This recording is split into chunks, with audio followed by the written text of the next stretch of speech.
أعوذ بالله من الشيطان الرجيم. بسم الله الرحمن الرحيم.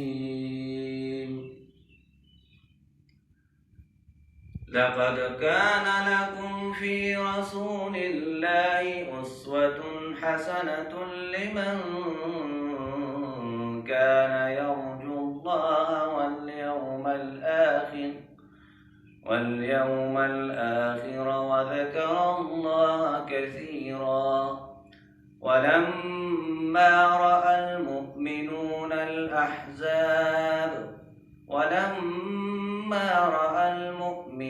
الأحزاب قالوا هذا ما وعدنا الله ورسوله وصدق الله ورسوله وما زادهم إلا إيمانا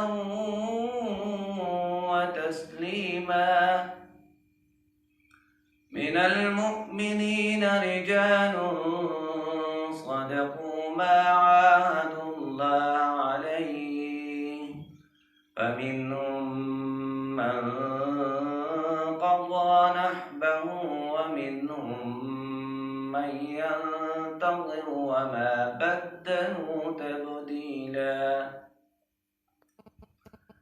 ليجزي الله الصادقين بصدقهم ويعذب المنافقين إن شاء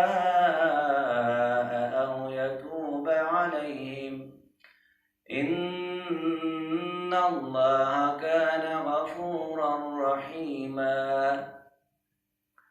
ورد الله الذين كفروا بغيظهم لم ينالوا خيرا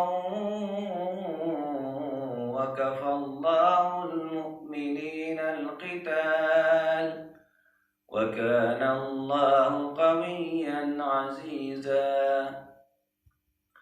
وأنزل الذين ظاهروهم من أهل الكتاب من صياصيهم وقذف في قلوبهم الرعب فريقا تقتلون وتأسرون فريقا. وأورثكم أرضهم وديارهم وأموالهم وأرضا لم تطئوها وكان الله على كل شيء قديرا. صدق الله